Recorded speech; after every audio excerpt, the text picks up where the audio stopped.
राजस्थान के भौतिक प्रदेश।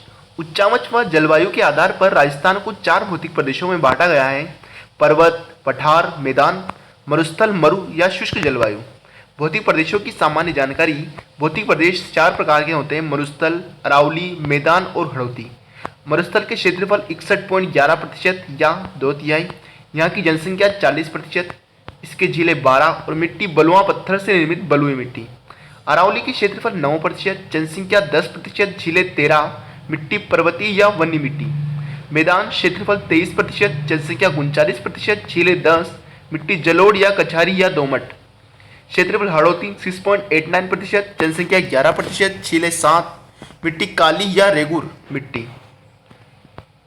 मरुस्थल की जलवायु की बात करें तो शुष्क व अर्धशुष्क जलवायु। अरावली की बात करेंगे तो उपाद्र जलवायु।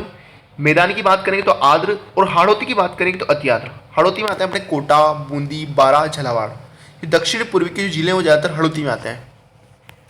मरुस्थल में जैसलमेर को पता ही है आपको। उत्तर पश्चिमी मरुस्थलीय प्रदेश। इसका निर्माण काल टर्शियरी काल, क्वाटरनरी काल। ये टर्शियरी काल इंपॉर्टेंट है, याद रखना। इसका विस्तार लंबाई, इसकी विस्तार की बात करें तो इसकी लंबाई 640 किलोमीटर, चौड़ाई 300 किलोमीटर, औसत ऊंचाई 200 से 300 मीटर। राजस्थान में कुल मरुस्थलीय ब्लॉक 85 है। मरुस्थल का जो ढाल है वो चलता है नॉर्थ ईस्ट से साउथ वेस्ट।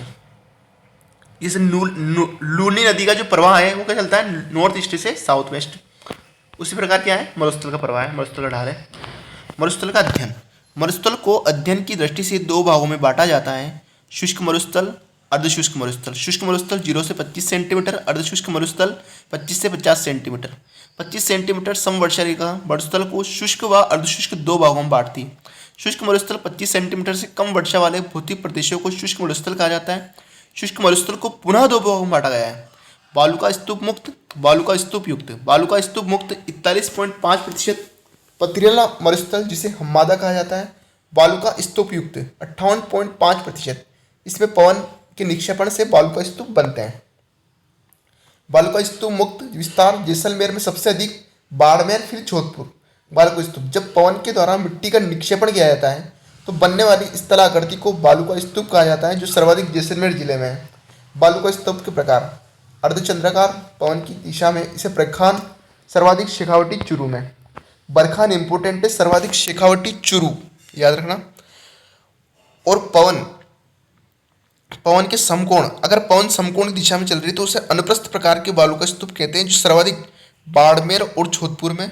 अगर पवन के समांतर बालू का स्तूप बनते हैं तो इस प्रकार के बालू का स्तूप अनुदैर्घ्य या रेखीय होते हैं, जो सर्वाधिक जैसलमेर में बनते हैं। अगर तारानुमा बालू का स्तूप है तो जैसलमेर और सूरतगढ़ में। हमादा के चारों ओर स्थित बालू का स्तूपों को तारानुमा बालू का स्तूप कहा जाता है। पवन के अगर एक ही दिशा में चल रहे हैं तो पवन के विपरीत या हेयर पिन जैसी आकृति का बालू का स्तूप पैराबोलिक कहलाते हैं। यह बालू के स्तूप राजस्थान में सर्वाधिक पाए जाते हैं।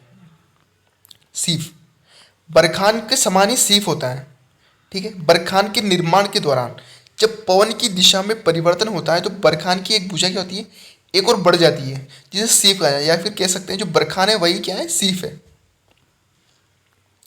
स्क्रब कापिस, मरुस्थल में झाड़ियों के पास पाए जाने वाले छोटे बालू का स्तूप स्क्रब, यह सर्वाधिक जैसलमेर में पाए जाते हैं। बरखान पवन की दिशा के अनुप्रस्थ, सीफ पवन की दिशा के अनुदैर्घ्य या रेखीय। सर्वाधिक बालू का स्तूप जैसलमेर में, सभी प्रकार के बालू का स्तूप जोधपुर में। अर्धशुष्क मरुस्थल या वागड़ प्रदेश, अर्धशुष्क मरुस्थल या वागड़ प्रदेश 25 से 50 सेंटीमीटर, 25 से 50 सेंटीमीटर वर्षा या शुष्क व